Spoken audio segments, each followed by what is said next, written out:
در اصلش کلمه استعمار چه قسم یک کلمه هست؟ کلمه استعمار از عمران آبادی گرفته شده. استعمره یعنی طلب آبادی. پس ما آمدیم که وطن شما رو چی کنیم؟ آباد کنیم.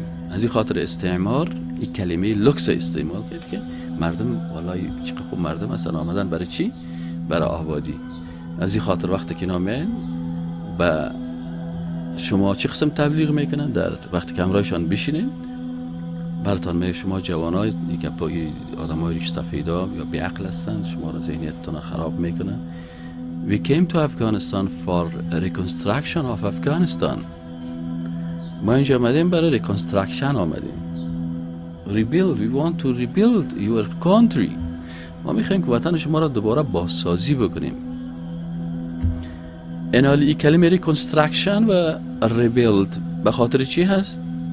به خاطر ازی است که او میگه که من برای شما سرک میسازم، من برای شما مکتب میسازم، من برای شما شفاخانه میسازم، ما میخوایم که پانتونایتان پیشرفته شود، ما میخوایم که کاریابی شود، وطنتان چیز شود. ما دوستای شما هستیم.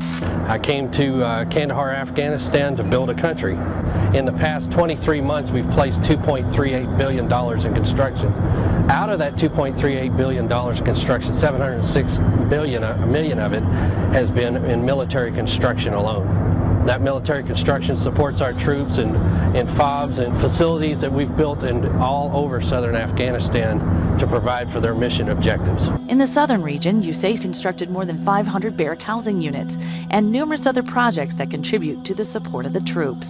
We enable a warfighter to execute their mission by constructing numerous facilities.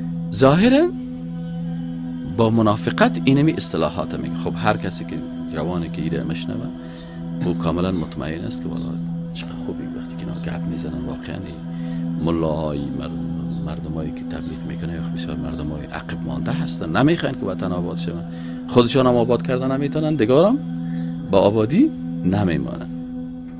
اما وقتی که گپ سر چیز شد، وقتی که باز در عقب بشین، باز اونا میگه که ما اینجا به خاطر ازی آمدیم که اینا خوب معدن داره. In the crossfire of negative news on Afghanistan, one of the most deadly months for U.S. and NATO troops since the war began, stunning news of vast mineral deposits estimated to be worth $1 trillion or more. This U.S. Defense Department briefing lists the value: iron ore, copper, gold. Then there's the promise of lithium, the amount still to be determined, crucial for computer batteries. Scientists from the U.S. Geological Survey have been canvassing the war-torn country, adding to data originally collected in the 1950s. در گزارش تازه نیویورک تایمز آمده که رئیس جمهور ایالات متحده آمریکا با رئیس جمهور افغانستان درباره چگونگی استخراج معادن افغانستان گفتگو کردند و انتظار می رود که نماینده این کشور به زودی از برای گفتگو درباره چگونگی استخراج معادن با مقام‌های افغانستان به این کشور سفر کند. The discoveries, if there were some, were made by the Soviets during the 1980s. There's a World Bank report from 2004 that has all of this stuff. At the time of Karzai coming here to Washington about a month ago with Hillary Clinton meeting, there was a bunch of talk about the mineral wealth of Afghanistan. So it's a very important thing, but it's not new. So the question is, what are we dealing with here? This is a planted story.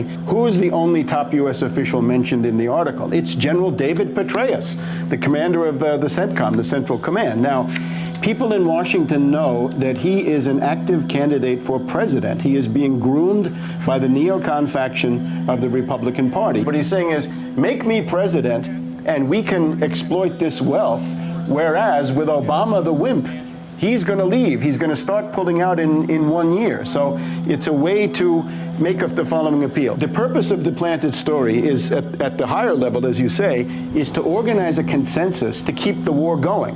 It basically says to interest groups in the United States, the corporate world, Wall Street, mineral companies, mining companies, we should stay. And it also makes very clear, if you don't stay, the Chinese will get everything. Well, what happened was that there were geologists had looked at this, but nobody had really been paying any attention. And the middle of last year, a Pentagon task force that had been working in Iraq on business development was transferred to Afghanistan. They began to look for what is it we can do here economically, and they stumbled across these geological reports that nobody had been in the upper reaches of the U.S. government had been looking at, and they began to realize this is the answer that we've been looking at for something other than drug dealing in Afghanistan. What happened was early in the war, the Bush administration was looking for some reconstruction projects, and as part of that, the U.S. Geological Survey was asked to go and just do a series of different assessments. One of them was a mineral assessment. And one of the top geologists at U.S. Geological Survey went to the Afghan Geological Survey's library, and he stumbled across what some of the Afghans had preserved, old Soviet charts from the Soviet era. There's effectively been a hiatus of exploration activity in Afghanistan, largely on account of the security issues, for perhaps 20 to 25 years. The Russians in the mid-1970s did a considerable amount of work, but after the invasion and through the 80s, the 90s, and obviously now in the first part of the century, there really hasn't been that much work done. So therefore, within the donor community, there has been a great push to provide technical expertise to build capacity within the Afghan Ministry of Mines and Petroleum and within the Afghan Geological Survey to help the Afghans to help themselves.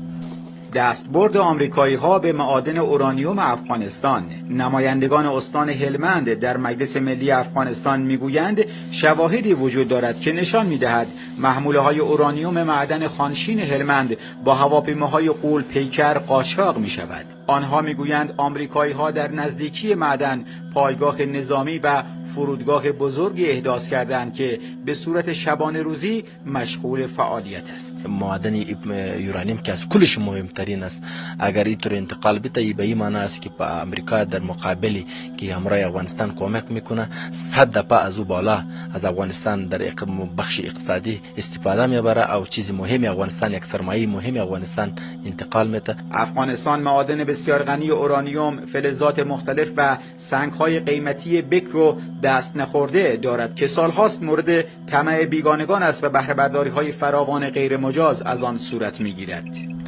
مردم افغانستان ها به چی تشبیه میکنن؟ میگن مردم افغانستان مار هستن. ماری هستن که بالای خزانه سینه زدن. اصل گپشون. یا نه خودشان از این خزانه استفاده میکنن، چون ماری که سر یک خزانه خو کرده باشه، این مار از این خزانه چی استفاده میکنه؟ میگه این مار از خزانه استفاده نمیتونه. خودشان هم استفاده نمیکنن و دیگه هم نمیمانه. پس آل این مار ما چی قسم از سر خزانه دور کنیم که خزانه‌اش بگیریم؟ پس اگر شما میخواین که در یک مملکت برین در یک جایی که مار است، مثلا تصور مار است و شما میخواین که این مار از سر خزانه دور کنین، دو وسیله دارین که مار از سر خزانه دور بکنین. این دو وسیله چی هست؟ یکی از وسایل این است که شما مار نابود کنین، یک شمشیر یا یک سلاح یا یک چیز را بگیرین و این مار بکشین و این نابود شوه و چی شوه و شما برین دست پیدا بکنین به می خزانه. یکی از وسایلش. وسیله دومیش است که شما امی مار نکشین بلکه یک توله پیدا بکنین و توله زده برین این مار در رقص میه. وقتی که مار در رقص آمد شما باز میتونین از طریق رقص این در رقص مشغول است، شما دیگه پت خزانه‌اش چی کده برین کشیده برین. این حال مردم افغانستان هم میگه ما چی میکنیم؟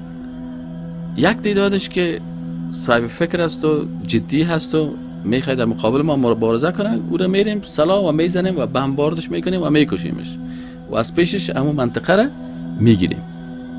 و یک تعداد دیگه از اینا که به عقل هستند، این مسائل نمیفهمن، جدی نیستن، یا را در چی مصرف میکنیم؟ فیلم های بسیار خوب برشان میریم، 24 ساعت موسیقی، 24 ساعت رقص، 24 ساعت مثلا برنامه های دخترها و فیسبوک و کلیپ ها و آزادی مثلا در پوانتون ها و آزادی در مکاتب و اختلاط در مجالس و کل چیزها را در بازار چی میکنیم؟ باز میمانیم و حتی برای حوزه ها و برای اماکن و برای دیگران میگیم برادر کس را سر شراب گیر کردی، کس را غرض نگی، کس را مثلا سر زنا گیر کردی قضیه بسیار جدی نباشین. اگر جای مثلا مناطقی که مشهور میشه در فلانی منطقه مثلا بسیار چیز هست، مخدرات است، کسر چیز نگوین، تجار مخدرات باید اما آزاد بانین. فقط چی کنین؟ برای جوان ها چی بانین؟ دروازه های امی گناه و زنا و شهوت و این چیزها را برشان کاملا باز بانین. بنابراین از این طریق کاملا تحت سیطره تو می باشه و میتونی که از وجود از چی کنی؟ استفاده بکنی. پس یکی از وسایل دشمنای اسلام چی هست؟ اینمی هست که استعمارگرا به خاطر اهداف مختلف خود وقتی که دارن اینا چی میکنن؟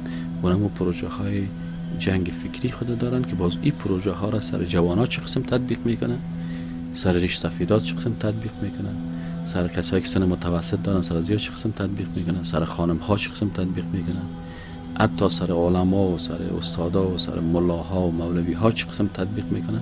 باز بر کل زیاد برنامه ریزی میکنن که باید مثلا هر کس مطابق اونمو چیزش، مطابق اونمو خواسته هایش، جوان چی خواسته ها دارن.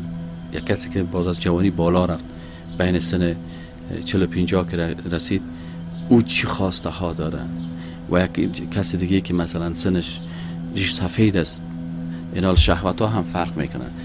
گاهی شهوت بدن است، گاهی شهوت مال است و گاهی هم شهوت چی است؟ شهوت همون جا هست که باز میشه سر از اون چیز کنن.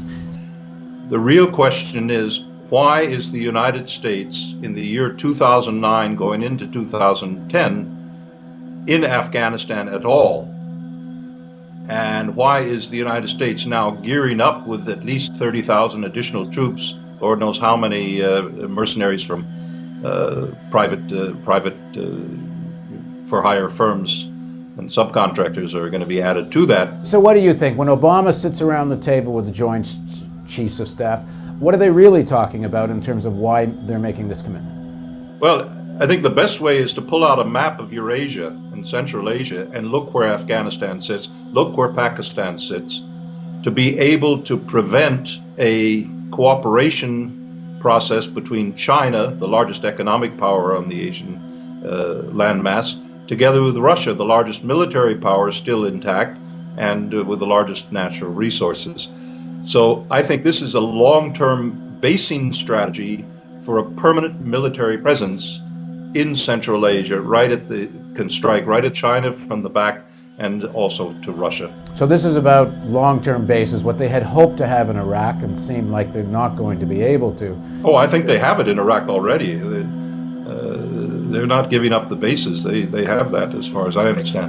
They say they are. I mean, under the SOFA agreement with the Iraqi government, they clearly are supposed to give up the bases, but the bases in Afghanistan, you think, are in fact the objective. Well, there's something like 9 Air Force bases that were built after the invasion in 2001, 2002. The National Security Advisor, President Obama, said 2 weeks ago, before his announcement of the 30,000 troop increase strategy, that there were less than 100 Al-Qaeda in all Afghanistan by the estimates of the National Security Council, and that they posed no military threat neither to Afghanistan's government or to certainly to the United States, and that the Al-Qaeda is de facto a dead letter. It's not an issue. So in his speech, the president used the Al-Qaeda as a major justification. It was a piece of rhetorical deception. It's a very regrettable deception because there's no transparency about what this military mission is all about. The two things may not be contradictory in the sense that they may have this long-term strategic objective vis-a-vis Russia and China, but in terms of short-term dealing with the Taliban, with Al-Qaeda, which apparently is still very much in Pakistan, but if the Taliban retook the Afghan state. First of all, Taliban today in Afghanistan, and this comes from various sources, both from outside and from inside Afghanistan over the last months, this is a name given by the Pentagon to almost every grouping inside the country that wants to get these occupiers out of their country after 30 years of war, occupation, and devastation.